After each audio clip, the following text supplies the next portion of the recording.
Michigan laid waste to everyone that they took on in 2023. They sent the most guys to the NFL Combine as well, and so they've got a lot to replace. We talked about depth in a previous episode, but I want to start with this.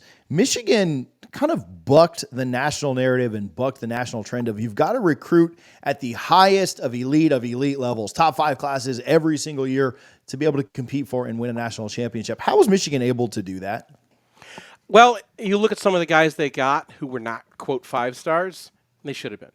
So you look at Mason Graham, right? That guy we see him the first spring game, we're like, whoa, that dude, right? And that guy wasn't a 5-star, even though he was playing in like a really tough California, probably the toughest league in the country, because COVID kind of made people like do some scouting, and then all of a sudden he's playing both ways, and so like some teams are looking at him as a guard, and they just don't know. And Michigan gets that guy, Kenneth Grant, 3-star from Indiana. Well, who's going to Indiana and looking at these guys, right? So, and you can go up and down the roster and find dudes who were 5-stars. Now, some of them were 5-stars. Will Johnson's a 5-star. Donovan Edwards is a 5-star. Those guys had a major role to play. Will Johnson got the interception that beat Ohio State, right? Donovan Edwards scored the first 2 touchdowns in the national championship. We had J.J. McCarthy, right, was a 5-star. So it's not like they didn't have some of those guys. But then they also had Zach Zinner, who got injured in the Ohio State game, but he was he should have been a 5-star. Michigan and Notre Dame knew he was, but no one was going to go out to Northeast. I think that Michigan has a really fantastic development program. Ben Herbert, you're seeing him now in the NFL. Like, he might be the first college S&C coach who actually makes it work in the NFL. Because in the NFL, people don't really pay attention to the S&C coach. You bring your own, right? Everyone's got their own trainers. But Ben Herbert's like a legend, and they had that guy, and that helped them develop a lot of players. I think that they had really good coaches, and you're seeing those coaches move down to the NFL now, and how many guys that were on those staffs have moved up or moved into better positions, or if they're not in a better position, it's something in their personal lives, not because of something that happened on field. So they were developing players really well. They were finding players really well. It's not like something that's super repeatable. It's just they put a lot of work into scouting players, into figuring out who they wanted, and they just had a team culture. I think that after 2020, they looked at themselves and said, who are we going to be, right? Are we going to try to out Georgia? Because we're not going to be that. Right? How can you be the best version of Michigan? Well, let's get guys who really understand what's going on here and what they want to be, and just fill it with that. There used to be a talk, probably up until 2019 or 2018. We used to talk about Harbaugh guys, quote, Harbaugh guys. And this is kind of an insiders in the program that spilled into the fans a little bit. But some players were Harbaugh guys.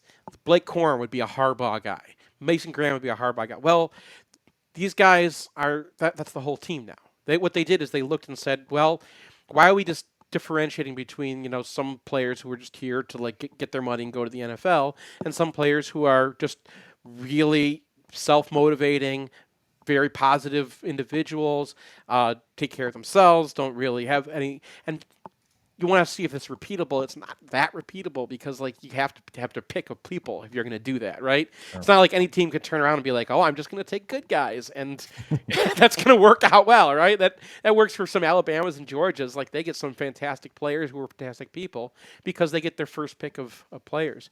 But I think that's what Michigan focused on. They said we want to be this. They found some guys who were ranked way too low for who they really were, and those guys were a major part of their success. And success breeds success. So once you have those guys on campus, you have Mikey Samerstill, who from Everett, Massachusetts. No one's paying attention to a 5'9" guy. Virginia Tech, back when they were recruiting good cornerbacks, they were recruiting him at cornerback. No one else is looking at him, but that's a guy.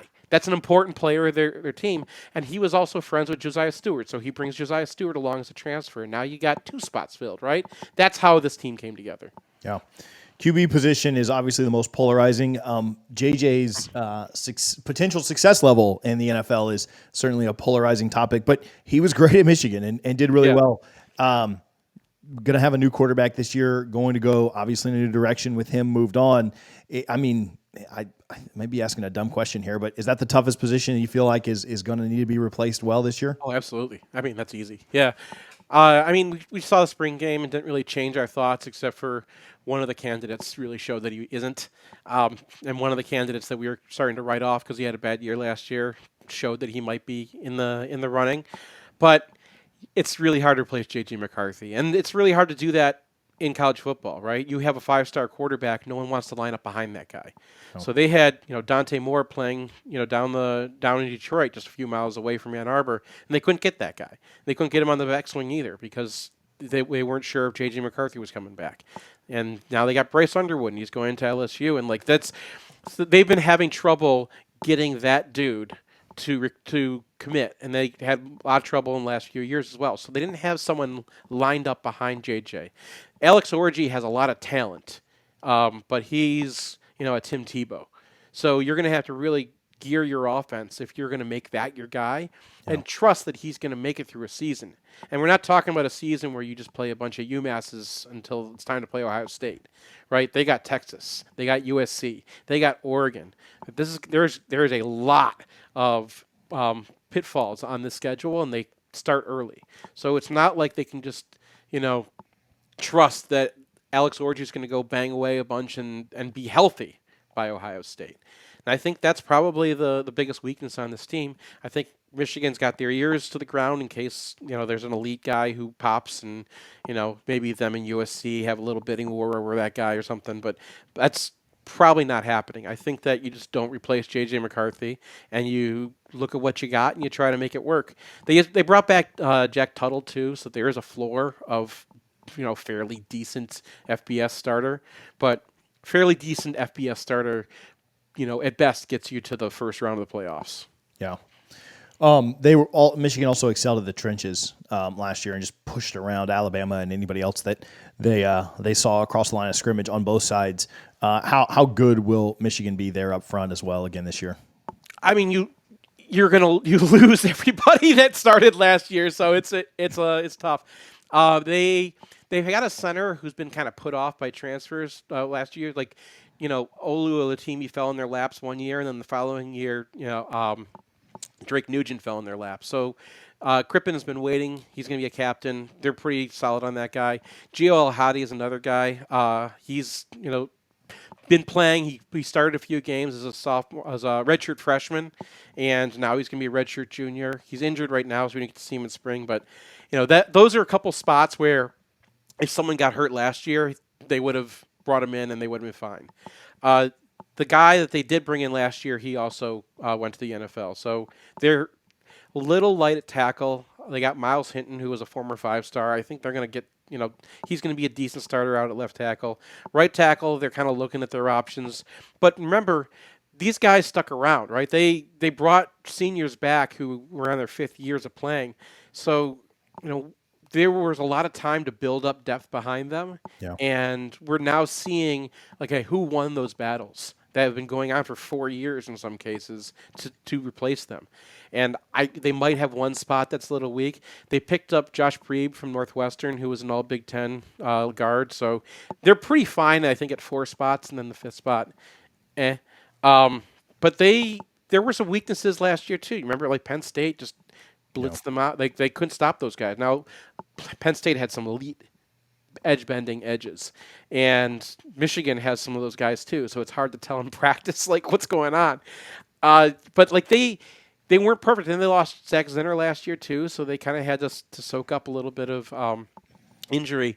So I think the drop-off is going to be some, but maybe not as much as you think. I think the drop-off in Michigan is a quarterback and the entire second team. You will go from having backups upon backups upon backups to now those backups for the starters.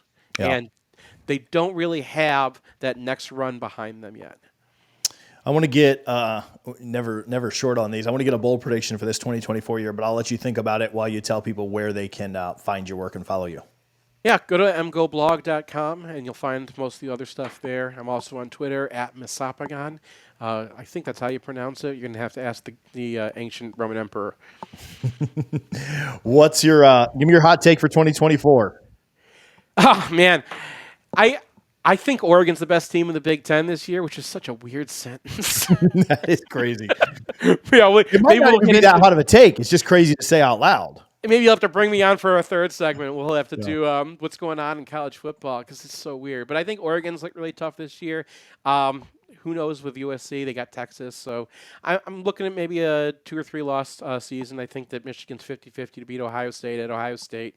I know I made a prediction earlier that Michigan's going to beat Ohio State from now till eternity, but they're kind of in the same boat as OSU. Like OSU picked up some really good players, but they were also filling some major holes. And when you look at it, Michigan's just got a killer defense. They got the best front in football. They got a really good secondary that lost an amazing player in spring.